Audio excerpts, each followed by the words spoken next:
de nuestro Señor Jesucristo, según San Lucas.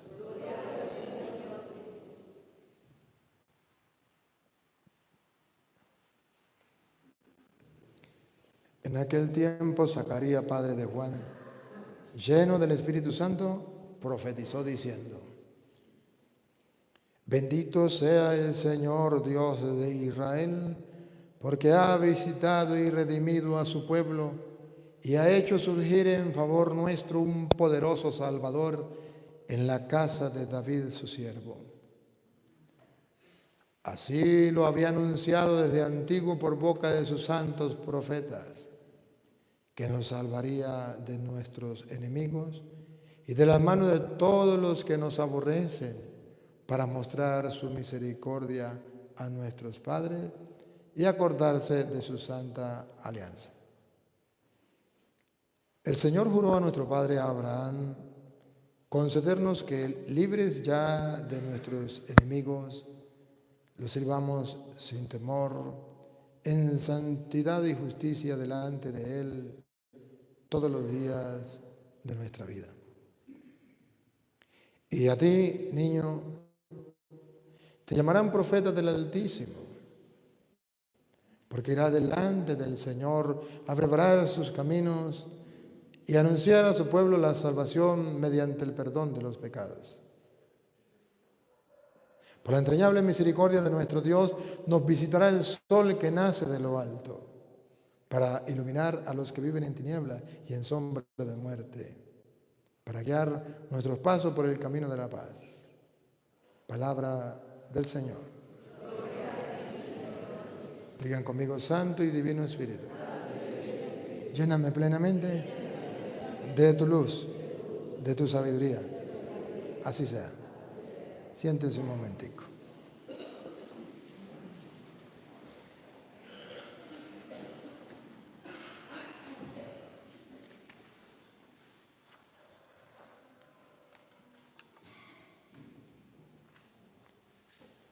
Queridísimos hermanos, el Evangelio de hoy, de San Lucas 1:67, continúa la explicación de todos estos días de San Lucas 1.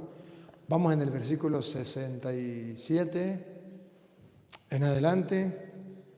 Hoy la Iglesia nos divide en dos partes este Evangelio. Del 67 al 75, la primera parte. Y del 76 en adelante, la segunda parte.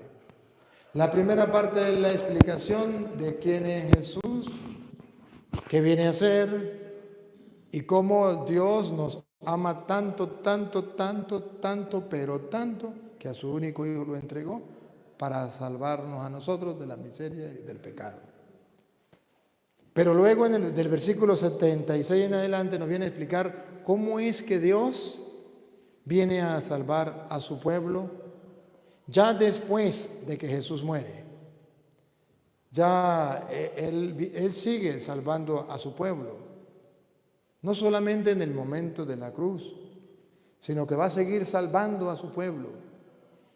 Lo sigue salvando a cada uno de nosotros.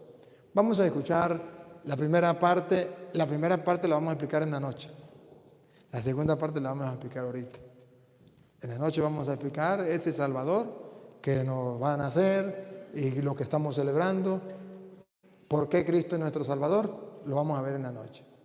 Pero San Lucas 1, 67 en adelante, lo vamos a leer, pero vamos a explicar del 76 en adelante. Pero miren las dos partes. El primer bloque, dense en cuenta que Dios nos va a salvar, que tuvo misericordia con Abraham, su siervo, las promesas las cumplió en Cristo Jesús. Pero luego, cómo Él, para salvar a la humanidad, usa instrumentos también.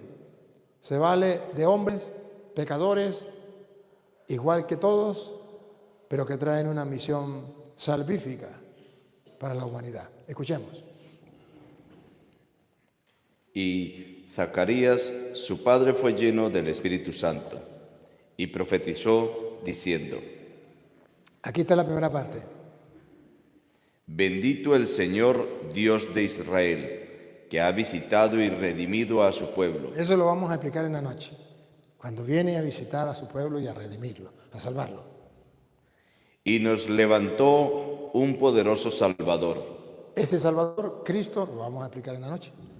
en la casa de David, su siervo, como habló por boca de sus santos profetas que fueron desde el principio, salvación de nuestros enemigos y de la mano de todos los que nos aborrecieron, para hacer misericordia con nuestros padres y acordarse de su santo pacto.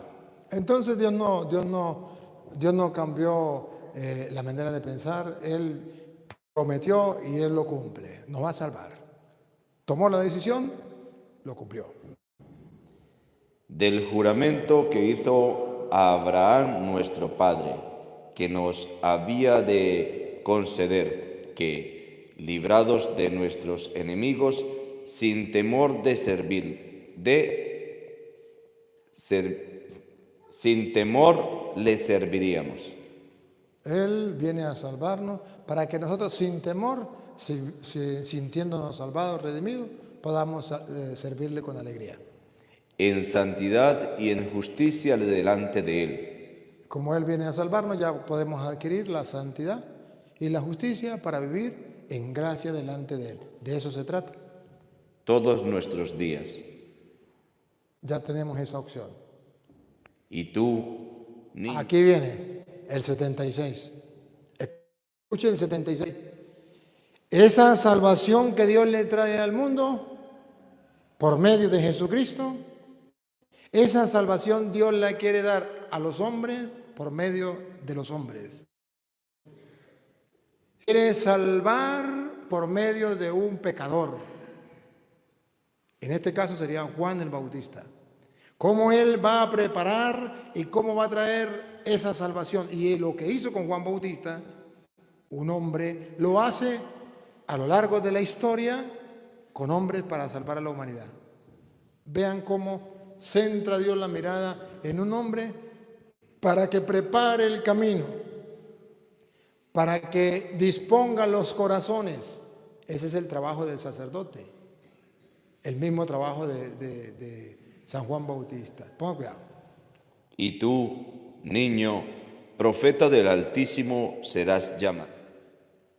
Dios entonces, según la Biblia, va a salvar por medio de Cristo a la humanidad. Pero Él utiliza hombres que van a ejercer el trabajo de llevar al pueblo la palabra de Dios, ser profeta del Altísimo, ser profeta del Señor. Véanlo, cómo no dijo voy a salvarlo, pero no voy a usar a ningún instrumento, a ningún hombre, no. Y a ti, niño, te van a elegir, te van a colocar como profeta de las naciones. Dios tiene sus profetas.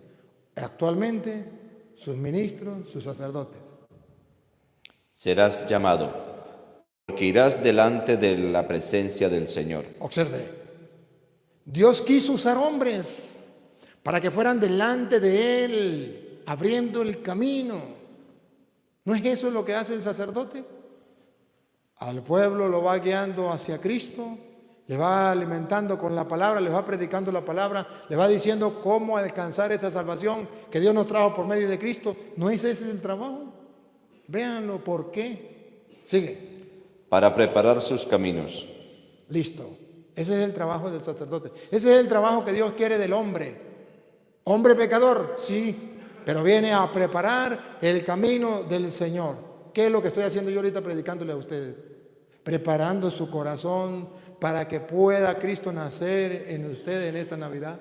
Preparando su vida para que cuando Él venga a llevarlos, que les llegue la pelona, ustedes den en paz. Ese es el trabajo, preparar el camino del Señor. Para dar conocimiento de salvación a pero no solamente para eso.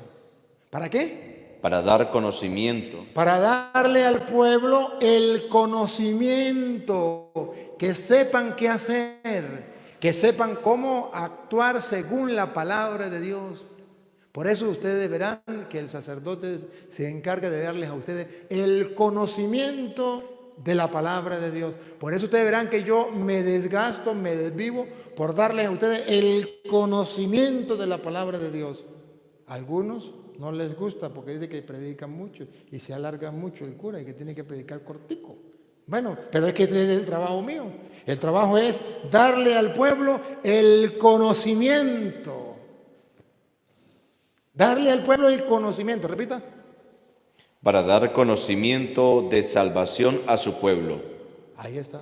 Pero ese conocimiento es de salvación.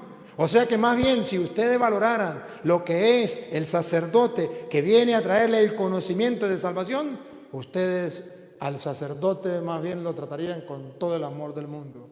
No como los protestantes, sino lo trataría, oye, si este hombre nos trae el conocimiento que nos lleva a la salvación, pero vean cómo la Biblia dice que ese conocimiento que nos lleva a la salvación, Dios ha querido depositarlo en manos de hombres que Él mismo eligió como sus profetas para preparar el camino del Señor. Que venga un protestante y diga que eso es mentira, está escrito. ¿Cómo me van a refutar? Que ustedes no lo quieran creer es problema de ustedes, pero aquí está escrito.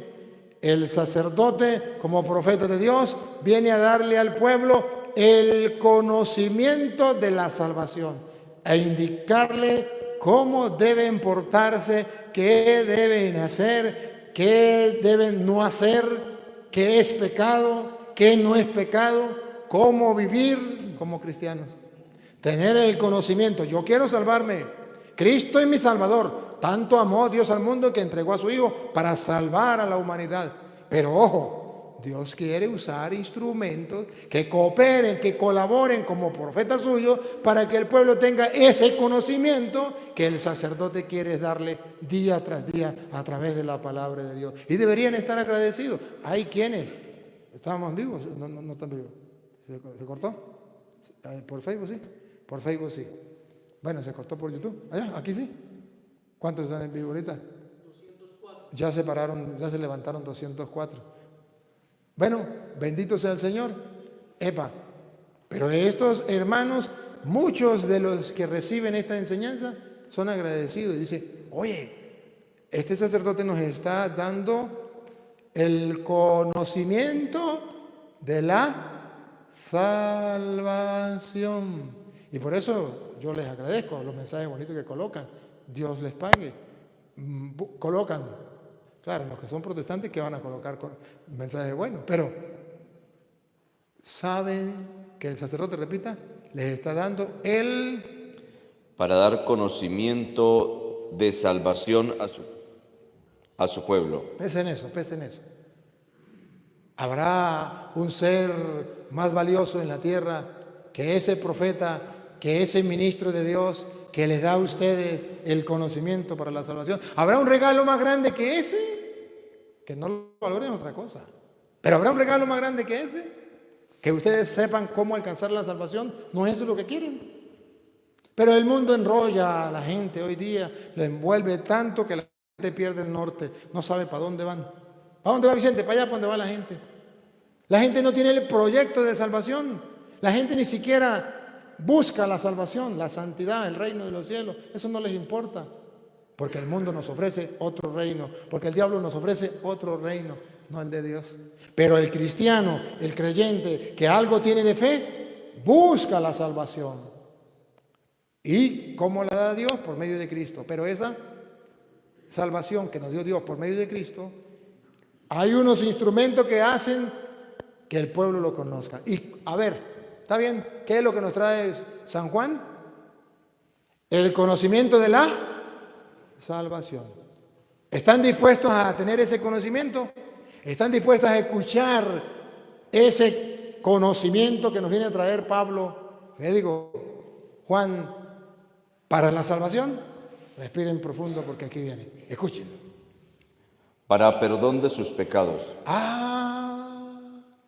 En ese conocimiento de salvación, dice la Biblia, que en primer lugar es que la gente sepa que sí hay perdón de los pecados. O sea que lo primero que ustedes y yo deberíamos saber en el camino de la salvación, en ese conocimiento que Dios deja a través de los hombres para la salvación que nos trae en Cristo es que existe el perdón de los pecados. Y usted tiene que reconocerse pecador. Pero no se tiene que reconocer un pecador desgraciado que ya no tiene salvación. Debe saberse un pecador que siendo humilde y sincero delante de Dios, tú me conoces, ¿cómo me oculto? Dice el salmista, tú me conoces cuando estoy sentado, tú me conoces cuando estoy de pie, ves claramente cuando estoy andando. Cuando reposo tú también me ves. Si por los lados siento que me abraza, también de frente siento que me ves. Para quedar lejos de tu espíritu, ¿a dónde iré? ¿Qué haré? No sé.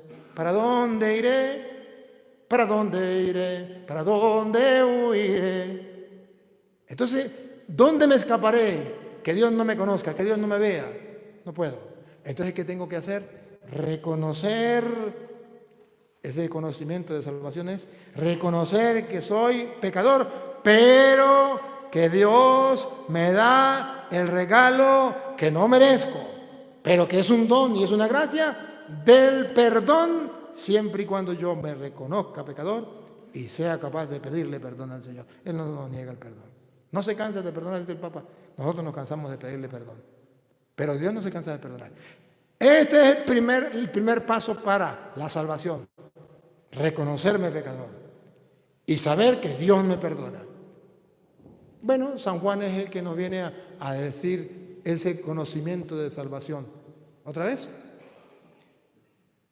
Para perdón de sus pecados. Para el perdón de sus pecados. Sigue. Por la entrañable misericordia de nuestro Dios, con que nos visitó desde lo alto la aurora, para dar luz a los que habitan en tinieblas y sombra de muerte. Entonces Él viene a dar luz a los que habitan en tinieblas, en el pecado.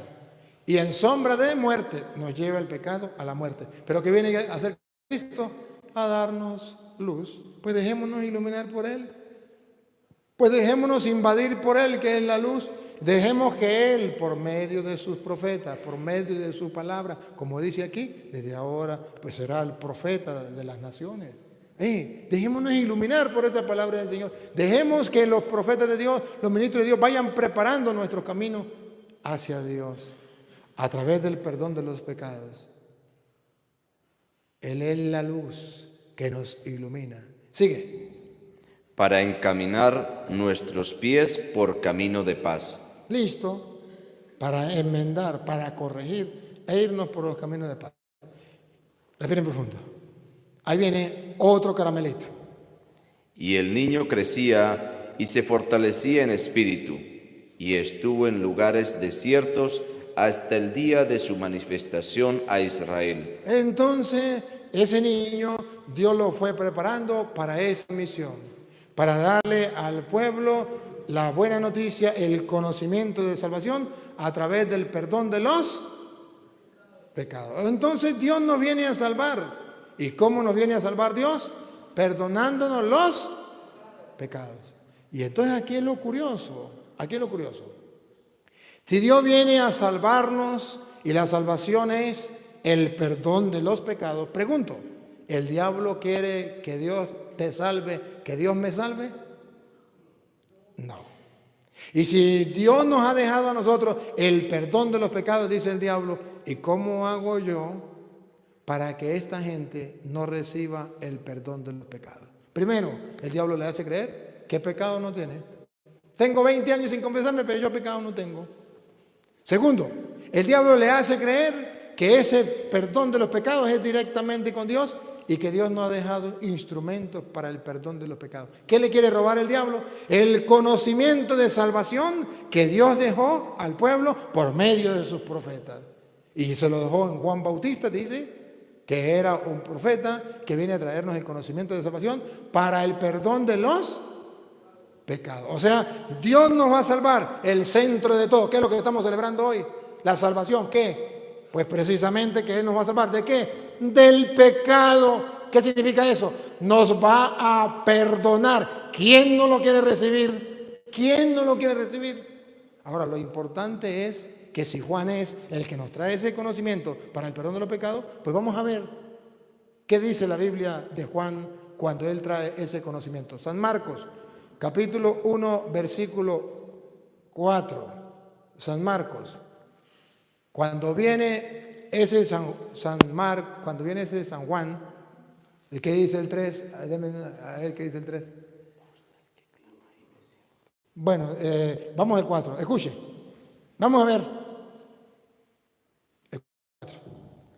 Bautizaba a Juan en el desierto y predicaba el bautismo de arrepentimiento para perdón de pecados. Entonces observen cómo la Biblia viene a mostrar que Juan es el profeta que viene a preparar el camino del Señor y a darnos el conocimiento de salvación, y ese conocimiento de salvación nos conduce directamente al perdón de los pecados. Y dice Marcos, San Marcos dice, Juan nos viene a mostrar que el primer paso de esa salvación es el bautismo. Juan venía a bautizar. ¿Cómo es otra vez? Bautizaba a Juan en el desierto. ¿Se acuerda que él fue el profeta enviado a preparar el camino del Señor para la salvación a través del perdón de los pecados? Bueno, ¿qué hacía Juan? Primero, venía a bautizar. ¿Para qué? Y predicaba el bautismo de arrepentimiento para perdón de pecados. Observe. Viene y nos trae lo que es el conocimiento de salvación. El bautismo es necesario para la salvación. Y ese bautismo al mismo tiempo servía para el perdón de los pecados. Pero vean el conocimiento que tenemos los católicos, basado en la Biblia.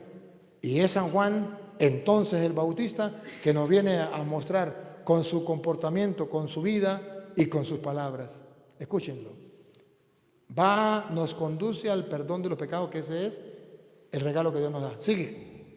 Y salían a él toda la provincia de Judea. Claro, si Él trae el conocimiento de salvación, si Él trae ese perdón de los pecados que Dios nos da, pues todo el creyente vamos a buscar la salvación. Todos. O sea, la Biblia muestra que el ser humano consciente, cuando le dicen, le traigo la salvación, perfecto, voy a buscarla, no me puedo quedar. Todos venían a Él. Y todos los de Jerusalén. Todos venían. Y eran bautizados por él en el río de Jordán. Entonces observen, ese conocimiento de la salvación es que debemos bautizarnos, porque Jesús dijo, el que no renace del agua del Espíritu no entra al reino de los cielos. Bien, perfecto. Aquí dice entonces que Juan venía a bautizar. Pero la segunda parte, para el perdón de los pecados. Y este perdón de los pecados es la salvación. Si me perdonan los pecados, estoy salvo. ¿De qué? Estoy salvo del pecado, estoy salvo de la muerte. Ahora vean qué es lo que los protestantes no aceptan. Esa salvación que Cristo nos trajo y ese conocimiento de la verdad que nos dejó a través de San Juan Bautista. Y en los evangelios, hoy lo dice San Marcos. Paren la oreja, pongan la lupa, háganle zoom. Dale. Y eran bautizados por él en el río Jordán, confesando sus pecados. Bárbaro. Aquí está el conocimiento de la salvación. La gente confesaba los pecados, porque Juan traía el conocimiento de la salvación para el perdón de los pecados. Pero dice la Biblia, y ahí nos da el conocimiento y nos muestra qué es lo que tenemos que hacer para recibir ese perdón de los pecados. Es necesario hacer lo que hacía toda esta gente que acudía a Juan. Venían a bautizarse primero. Y ya estamos bautizados nosotros, gracias a Dios. Segundo, ¿a qué venían? ¿Otra vez? Para perdón de pecados. ¿A qué venían? Segundo. La gente venía y confesaban.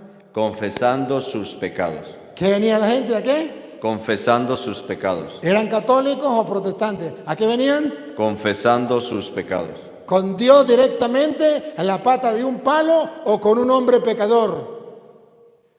¿A quién le confesaban los pecados?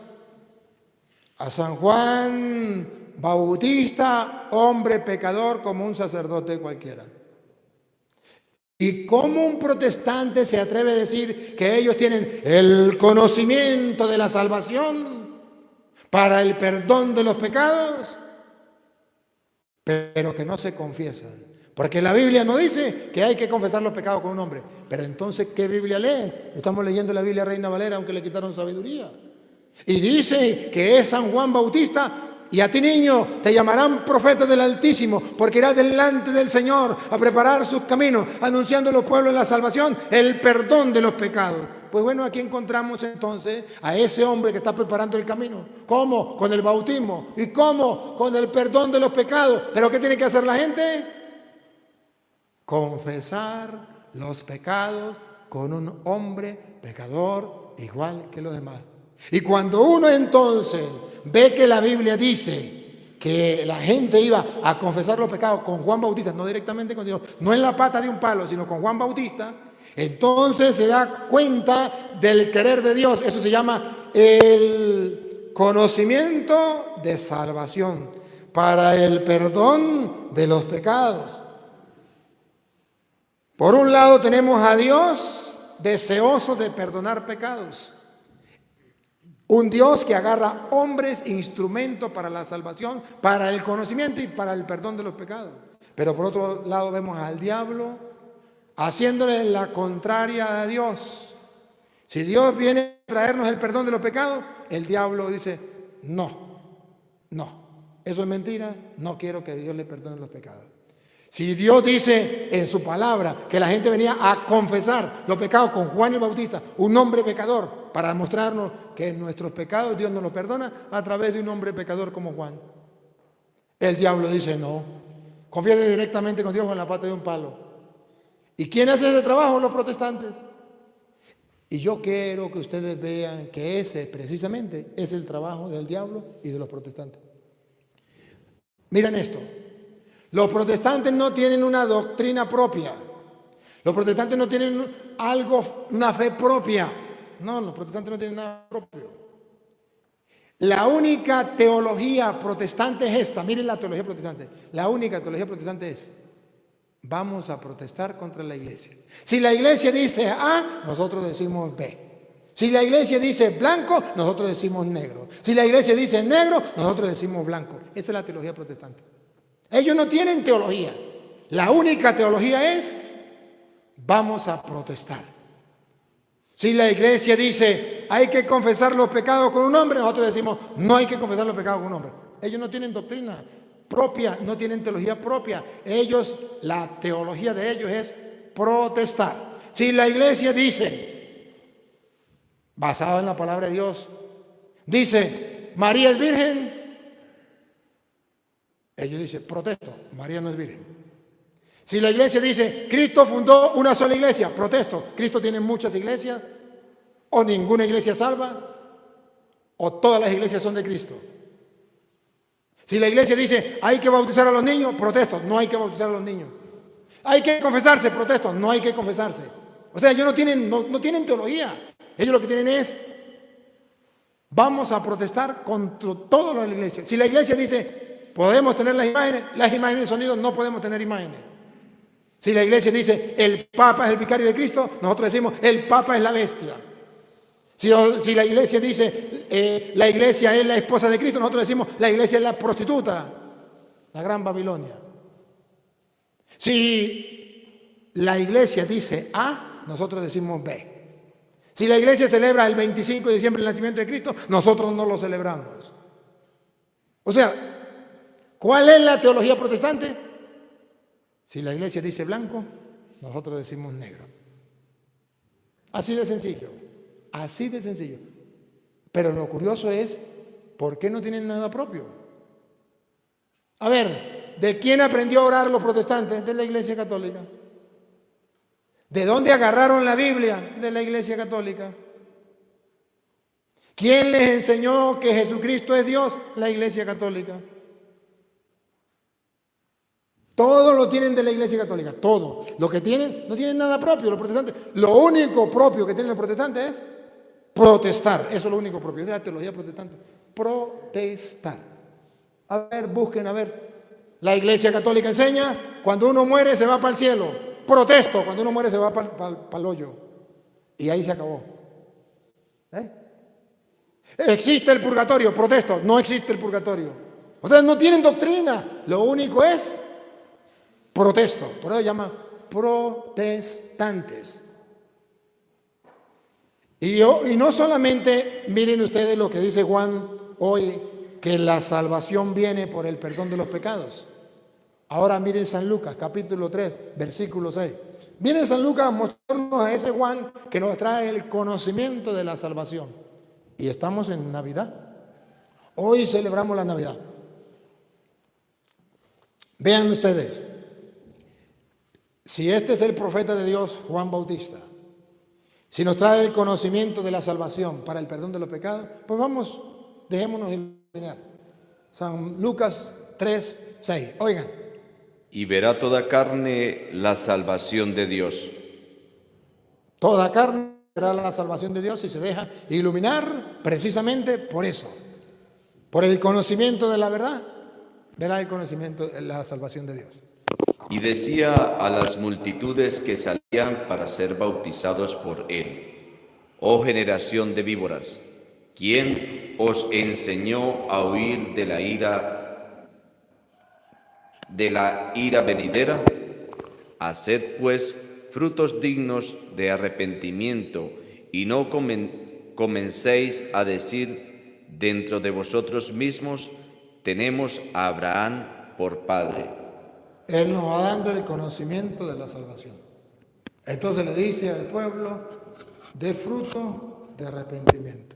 No se conforme con decir Dios es mi Padre y ya. No. Fruto de conocimiento. ¿Y qué frutos da? Quiere. ¿Cómo nos muestra? ¿Qué tenemos que hacer en la Navidad cuando esperamos ese nacimiento? Porque Juan viene a preparar el camino.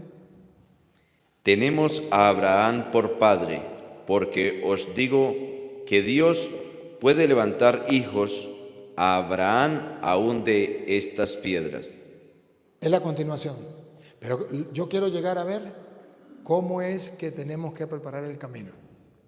Y ya también el hacha está puesta en la raíz de los árboles. Por tanto, todo árbol que no da buen fruto será cortado y hecha en fuego. Y la gente le preguntaba diciendo: Aquí está. ¿Quieren ver el conocimiento de la salvación? La gente preguntaba, porque él tenía el conocimiento. Era el profeta de Dios. Y la gente preguntaba, diciendo: entonces, ¿qué haremos? ¿Qué versículo es ese? 10. El 10. Entonces, ¿qué haremos? Y respondió, les dijo: el que tiene 2 túnicas, da al que no tiene. El conocimiento de salvación. Para el perdón de los pecados, primero, el bautismo. Segundo, lo que es la confesión para el perdón de los pecados. Pero tercero, dar fruto de conversión. ¿Qué? Vean, el que tiene 2 túnicas, de uno al que no tiene. Eso es Navidad. Eso es Navidad. Compartir lo que uno tiene con el que no tiene. Aprender que si yo tengo 2 túnicas, es porque mi Padre Dios me las dio a mí para que yo la comparta con otro que no tiene. Y yo, en vez de estar en el lugar de aquel que no tiene, estoy en el lugar que tengo para mí y que tengo para darle al otro. Y dice, ¿y qué es la conversión? Descubrir que Dios me dio a mí 2, cuando yo tengo que usar una sola. Me dio 2, ¿para qué me dio 2? Para que yo mire al que está al lado que no tiene y le dé al que no tiene.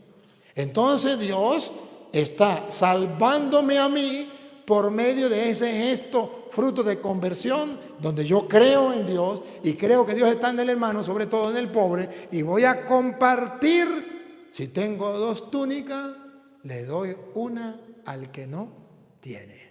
Eso es Navidad. Si usted ya lo hizo, comenzó la Navidad en ti. Si no lo ha hecho, compartir con alguien, todavía no es Navidad para ti. Sigue. Y el que tiene que comer, haga lo mismo. Y el que tiene que comer, haga lo mismo.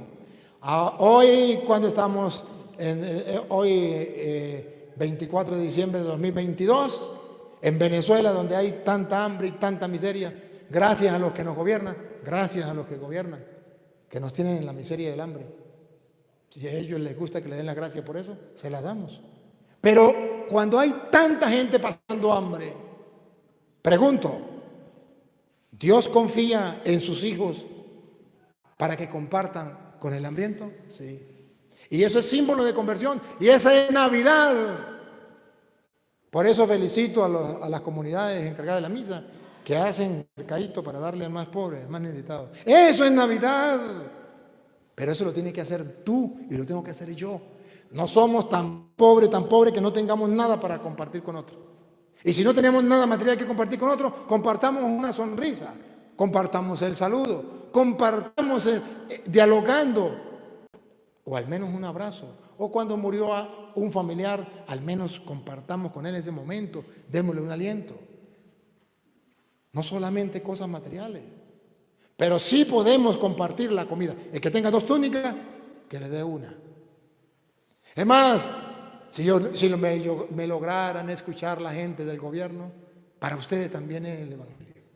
Si tiene 2 túnicas, dale una al que no tiene. No agarre todo para usted. Miren los del gobierno que quieren agarrar todo para ellos, y nada para los demás. Se están perdiendo la salvación. Padre, ustedes están metiendo en política. No, chicos, Dios me mandó a salvar por medio de la palabra de Dios, el evangelio, al mundo entero. Tengo que predicarles el camino de salvación. ¿Y a los políticos no les voy a predicar? Claro que sí. Ellos también se tienen que salvar. Y el camino de la salvación es que puedan capaces de reconocer sus pecados, confesar sus pecados, y que sean capaces de que exista Navidad en su vida compartiendo con el pobre. Ojalá me escuchara el presidente, ojalá me escucharan los gobernadores, alcaldes y concejales, los que tienen el poder y los que tienen el dinero. Gánense el cielo compartiendo con el pobre. ¿Cuántos pobres hay en Venezuela? Denle trabajo al pobre, denle comida al pobre, pero que ellos se la ganen. Denle oportunidades al pobre para trabajar, que puedan comer. Eso es Navidad. Eso es Navidad. Navidad no es que ustedes agarren pólvora y vamos a explotar pólvora para que vea bonito. Eso no es Navidad. Navidad no es que vamos a arreglar las plazas y vamos a prenderle luces para que se vea bonito. Eso no es Navidad. Navidad es que ustedes, los políticos, que tienen el dinero del pueblo, lo sepan administrar, no en su bolsillo para ustedes, sino para los demás. Con todo, eso es Navidad. Se metió en política el cura. Ay, Dios mío santo. Eres tan tapado y tan terco que no te das cuenta que les estoy predicando el evangelio a los políticos también, que tienen derecho de ser salvos, que son personas, que son hijos de Dios, que también necesitan ir al cielo y que el evangelio es para todos. ¿No te das cuenta? ¿Hasta cuándo vas a estar ciego? ¿Hasta cuándo vas a estar diciendo, es que no pueden decirle, no se le puede predicar a los políticos? A los políticos también, y por amor, para que se salven. Eso es Navidad. Cuando somos capaces de compartir. Hermanos, ser hijo de Dios, cualquiera lo puede decir, pero dar frutos de conversión ayudando al pobre y al necesitado no lo hace cualquiera, solo los cristianos. Y alguno podría decir, pero hay políticos que hacen obras de caridad. Sí, ¿para qué? Para que los aplaudan, para que los vean y para poder seguir robando, no sirve de nada. Porque cuando hacen una obra de caridad con una persona, no hacen repartiendo el dinero equitativamente, sino para que figurar y que la gente diga, este sí hace algo. No, todos tenemos que hacer, pero tenemos que hacer ayudando a la mayoría, no fingiendo, no aparentando. Y seguimos. ¿Qué más es fruto de conversión? Vinieron también unos publicanos para ser bautizados. Y le dijeron, Maestro, ¿qué hacemos? Juan nos va mostrando el camino de salvación. Con hecho concreto, ¿qué hacemos? Él les dijo, a ver, aquí está la perlita de hoy. ¿Qué tenemos que hacer? no exijáis más de lo que os está ordenado. No exijan más de lo que está ordenado. Porque ellos eran los que cobraban impuestos al pueblo. Era como los del CENIA ahorita, los que recogían los impuestos. Y le dice, pues no cobran más de lo que está exigido. Pero eso también se le puede decir a los comerciantes, a los empresarios, a los que venden cualquier cosa al pueblo. No exijan más de lo que está establecido. Es verdad, usted es comerciante, usted trabaja en una bodega, usted trabaja en algo, tiene que ganar algo. Pero no tiene que explotar al pueblo. Gane algo para que siga trabajando y para que pueda comer. Eso es lógico. Si no, ¿para qué? ¿Va a trabajar para no ganar? Pero no exija más de lo que es razonable y de lo que debe ser. También le preguntaron unos soldados, diciendo, ¿y nosotros qué haremos? Los militares. Mire cómo la Biblia le predica también a los militares. Y los militares, unos militares le dijeron, ¿y nosotros qué hacemos? Mándele este video a algún militar de su familia o a algún militar que usted encuentre. Ojo, eso no lo escribí yo. El padre no se está metiendo en política. Nada. Eso está escrito, por favor, por favor. Si no creen, está en el capítulo 1, ¿qué digo? 3 de Lucas, versículo 14. No es el cura, es Dios. Y lo dijo a los militares, ¿qué le dijo? Y les dijo, no hagáis extorsión a nadie. ¡Ah, bárbaro! ¿Qué le dice Dios a los militares? Díganme si no está actualizada la palabra de Dios. Si no sigue viva y vigente. ¿Qué le dice a los militares? No hagáis extorsión a nadie. ¿Por qué Dios dice a los militares que no haga extorsión? Porque esa es la enfermedad que invade a los militares, extorsionar al pueblo. Y hoy le tiene miedo el pueblo, le tiene miedo a los militares, a una alcabala. Ay, Dios mío, mire aquí. Incluso la gente es hasta despectiva con ellos. Le dice, ahí están los chulos. Ahí están los chulos. Ven la policía o ven la guardia. Ahí están los chulos. ¿Qué me irán a quitar? ¿Qué me irán a robar? ¿Y a quién van a robar? ¿Y a quién van a estafar? Al pobre trabajador. ¿Qué es mentira? Vaya por la carretera, agarre un carro y lleve algo para ver si no le quitan nada. Claro, esa enfermedad está, con razón, Dios lo conocía bien. Pero esto es insultarlo, no, esto no es insultarlo, esto es evangelizarlo, esto es predicarle, porque los militares también tienen alma y ellos también tienen que salvarse. ¿Y quién le dice las cosas a los militares? Nadie, porque son militares, nadie le puede decir nada. Ni los curas, porque los capellanes, lo que deberían predicarle, los capellanes no pueden predicarle, porque si le dice algo, entonces le dice el general, ¡firme! 5,000 saltos de rana. Entonces, ¿para qué le voy a predicar? No puedo. Entonces, los que son capellanes, los curas que son capellanes, deben morir callados y no le pueden decir nada a los militares porque lo castigan. Como yo no soy militar. Y yo por eso, yo tuve la oportunidad de ahorita fuera los máximos que llegan, creo que es a coronel. No creo que llegue a general un cura, creo que es coronel. Yo fuera mi coronel Toro. Porque yo incluso de seminarista yo atendía ya capellanía, ya trabajaba con la guardia, trabajaba con el ejército, trabajaba con la policía, y yo ya trabajaba con ellos.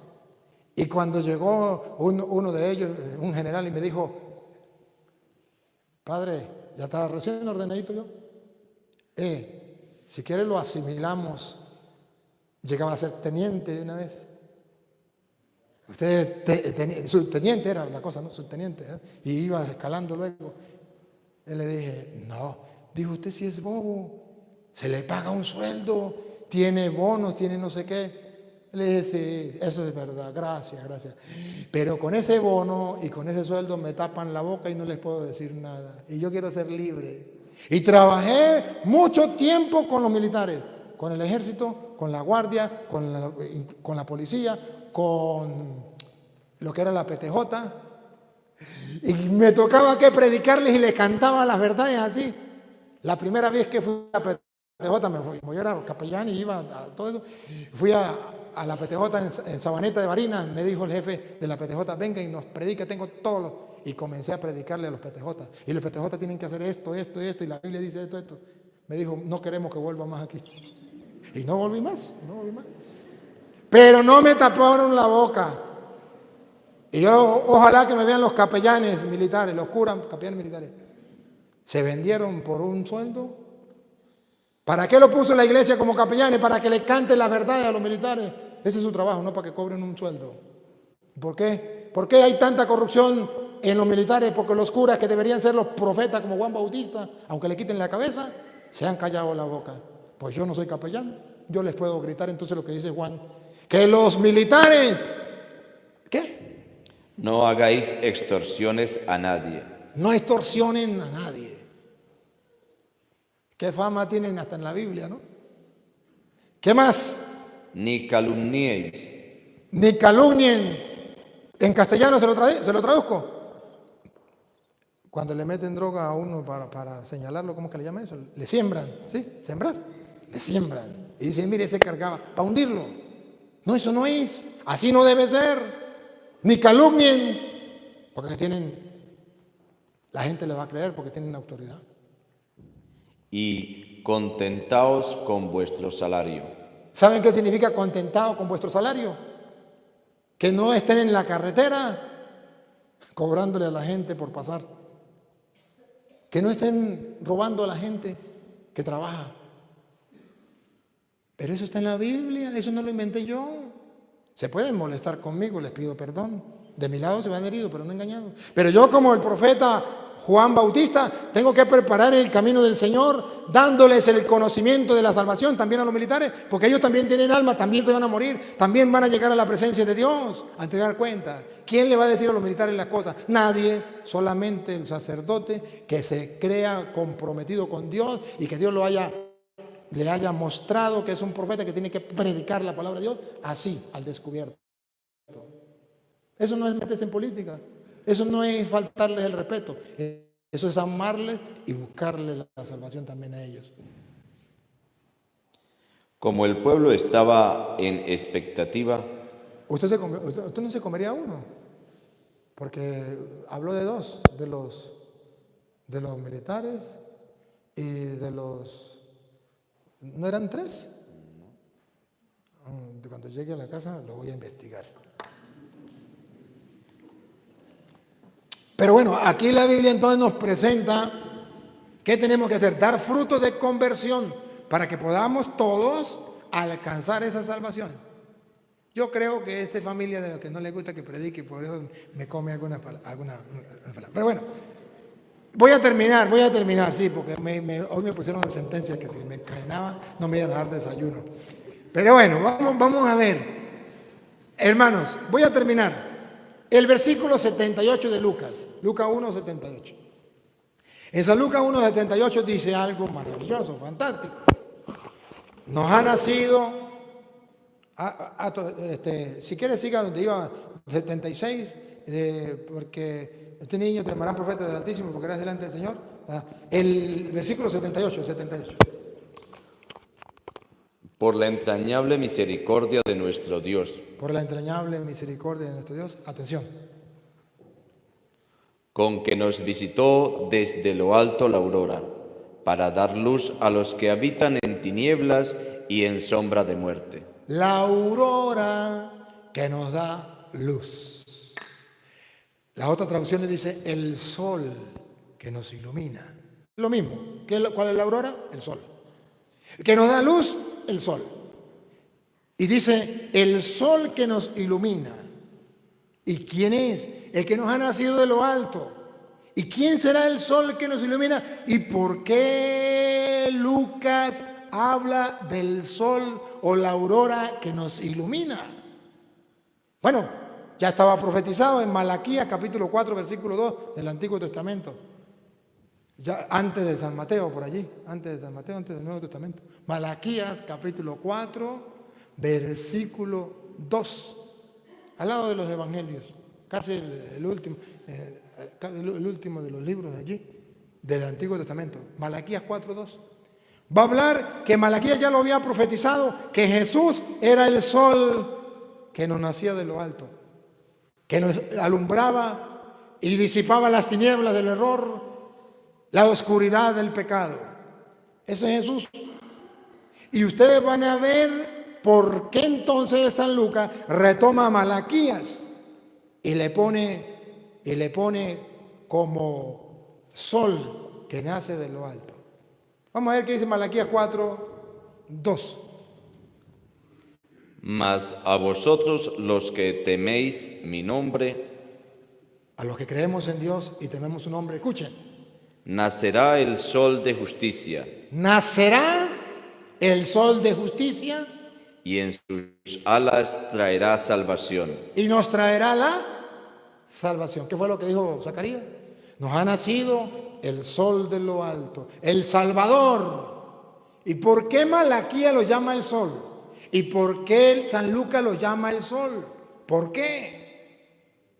Incluso el Apocalipsis capítulo, ese está en el último libro de la Biblia, el Apocalipsis capítulo 21, versículo 23, habla que la nueva Jerusalén, la Jerusalén celestial, el reino de los cielos, la tierra nueva, el cielo nuevo, ya no necesitarán de sol, porque Jesucristo es el sol.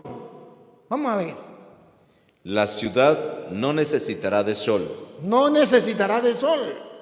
¿Por qué? ni de luna que brillen en ella, porque la gloria de Dios la ilumina, ¿Y quién será el sol? Vamos a ver. y el Cordero es su lumbrera. Y el sol de la lumbrera es el Cordero de Dios, que quita el pecado del mundo, Cristo. Porque la Biblia presenta a Cristo como el sol. Malaquías dice, nacerá el sol de lo alto. Lucas dice, la aurora, el sol de lo alto. Apocalipsis dice, no necesitarán del sol porque el sol es Cristo. ¿Alguna vez ustedes se han preguntado por qué? Si no saben por qué, se lo voy a decir. Porque resulta, queridos hermanos, que existía el pueblo judío, que era el pueblo más pequeñito, un pueblo más pequeñito del mundo, y existía el pueblo pagano, que eran los demás pueblos. Los demás pueblos tenían muchos dioses. El pueblo de Israel tenía solamente, pues, a Dios, más nada, al invisible, al todopoderoso, a nuestro Dios. Y como los otros pueblos tenían muchos dioses, ellos a cada dios le tenían un día dedicado. Y el pueblo de Israel, no. El pueblo de Israel llamaba a los días primero, segundo, tercero, cuarto, quinto, sexto y séptimo. Pero el pueblo pagano, a cada día le tenían un nombre. Al dios más grande le daban un día. Y el dios más grande era el sol. Y por eso el primer día de la semana se llamaba Día del Dios Sol, que en inglés creo que dice Sunday o Sunday, yo no sé cómo, yo no fui a esa clase, pero suena así, que todavía lo llaman Día del Dios Sol en inglés. Y luego viene, ya en castellano, que usted y yo no los entendemos fácil, el otro dios más grande era la luna, entonces viene el lunes. El otro dios era el planeta Marte, entonces el día martes. El otro dios era Mercurio, por eso miércoles. El otro dios era Júpiter, por eso jueves. El otro dios era Venus, por eso viernes. Y el otro dios era Saturno, por eso sábado. Pero cada día estaba dedicado a un dios. Y el dios más grande para los paganos era el sol. Entonces el pueblo de Israel ya viene a mostrarle a los paganos que el verdadero Dios más grande es Cristo.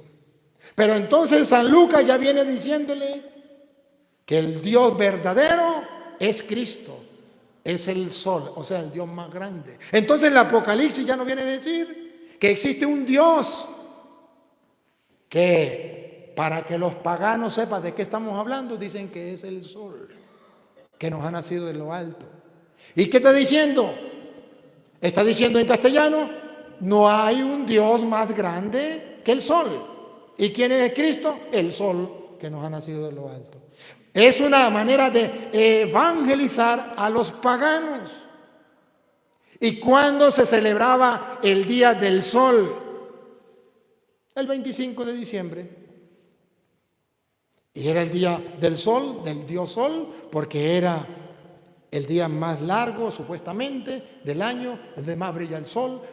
Pónganle lo que digan los científicos, todo eso. Pero es el 25 de diciembre.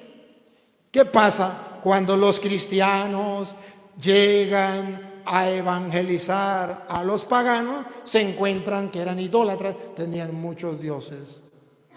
Llegar a quitarle y decirle, esos dioses se los quitamos y ya, era un gran problema, porque el pueblo era aferrado a sus dioses. Entonces, ¿qué hace el pueblo cristiano? ¿Qué hacen los cristianos? Y le dice, ¿ustedes creen en Dios? Sí. ¿Quién es Dios? El sol. Y los cristianos comienzan a decirle, como lo hace San Lucas, como lo dice San Juan en el Apocalipsis, como lo dice Malaquías, el sol que nos nace de lo alto, que es Dios, no es el astro, es Cristo Jesús que nos ha nacido de lo alto. Y como Cristo Jesús es el sol, entonces el 25 de diciembre, que se celebra el Día del Sol, astro, nosotros los cristianos lo vamos a celebrar el día de Cristo, el verdadero sol del que habla la Biblia. Comprueba, le estoy mostrando. Y es entonces cuando los cristianos comienzan a evangelizar a un mundo pagano y le van introduciendo la fe en Cristo Jesús, el sol que nace de lo alto. El pueblo dice, si es el sol que nace de lo alto, y entonces pues vamos a aceptarlo, es el Dios grande. Y comienzan los cristianos a evangelizarlo hasta el punto que ya con el tiempo se le cambió el nombre. Ya no se le llamaba Día del Sol. Ahora, ¿cómo se le llama el primer día de la semana? Domingo. ¿Qué significa domingo? Día del Señor, o sea, de Cristo. Y se evangelizó a los paganos. Los paganos ya fueron evangelizados. El Dios más grande es Cristo. Por eso el primer día de la semana se llama Día del Señor, domingo.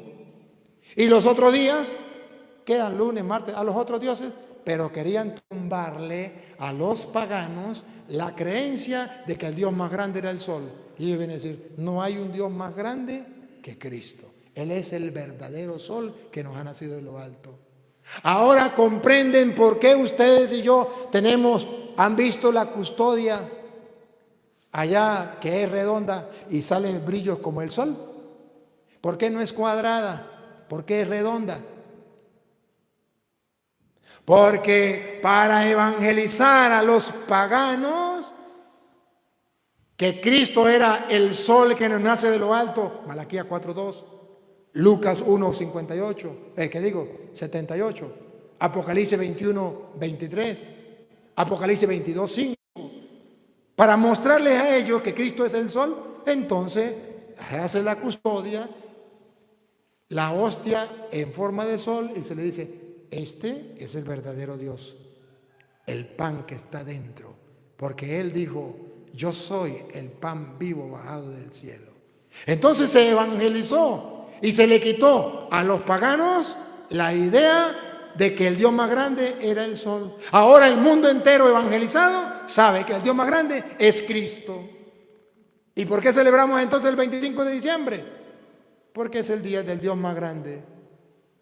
Pero los protestantes dicen, ¿y dónde aparece en la Biblia? ¿Dónde aparece en la Biblia que hay que celebrar el 25 de diciembre? Eso no aparece en la Biblia. ¿Dónde aparece en la Biblia que Jesús nació el 25 de diciembre? Eso no aparece en la Biblia. Entonces, ¿por qué los católicos celebran el 25? Ya se lo expliqué o se lo vuelvo a explicar. Pero si ese no es el día que aparece en la Biblia, si en la Biblia no aparece, en la Biblia no aparece ninguna fecha para decir es este día. ¿Y entonces por qué ustedes lo celebran el 25? Porque nosotros no celebramos una fecha, nosotros celebramos un acontecimiento. ¿Qué es lo que celebramos? Que todo un Dios, que el sol más grande, que el Dios más grande, el sol que nos nace de lo alto, ha venido a nosotros, que se ha hecho hombre, que nos ha traído la salvación y estamos felices. ¿Cuándo se celebra algo? Cuando uno está contento que le trajo algo. ¿Cuándo celebramos un nacimiento? Porque estamos felices, celebramos el nacimiento del Hijo, el nacimiento lo celebramos. Cristo es nuestro Dios. Nació, sí. ¿Podemos celebrarlo? Sí. ¿Quiénes lo celebramos? Los que estamos felices con la salvación que Él nos trae. Podríamos celebrarlo el día 17 de septiembre, que es fiesta nacional, porque nací yo. ¿Y por qué no? Porque ese día no es el día del Dios más grande. Y nosotros lo celebramos el día del Dios más grande. Y quedó entonces, tanto para los paganos como para los creyentes, que el Dios más grande no es el sol, es Cristo. ¿Cómo lo enseñaron? Celebrando el 25 de diciembre y adorándolo en la hostia redonda, en una custodia que parece un sol, para gritarle al mundo que Malaquías 4:2 dice que Cristo es ese sol que ustedes ven en la custodia, el pedazo de pan representado el sol, que nos ha nacido de lo alto. Para recordar lo que dice Apocalipsis 21:23. El sol es Cristo. Para recordar lo que dice San Lucas 1:78. Entonces, si los protestantes buscan el por qué nosotros celebramos el 25 de diciembre y no el 17 de septiembre, es porque es el día del Dios más grande. Y el único Dios más grande que puede existir es Cristo. Los demás no son dioses, son ídolos. ¿Me captaron la idea? Y si no me la captaron, el próximo año se la vuelvo a explicar. Porque ya quiero ganarme el desayuno. La penitencia es que si me alargo, no me dan desayuno. Papá Dios, te damos gracias porque a través de tu palabra podemos nosotros conocer la verdad de que tú, el Dios más grande, el Emmanuel, se ha hecho cercano a nosotros y ha venido para salvarnos, perdonando nuestros pecados a través de hombres pecadores como nosotros, cuando reconocemos nuestros errores y confesamos nuestros pecados. Te damos gracias, Señor. Estamos felices y contentos de la salvación que nos trae. Y a ti, Dios, que quiere que todos los hombres se salven y lleguen al conocimiento de la verdad, a ti sea la gloria, el honor, el poder, la adoración por los siglos de los siglos.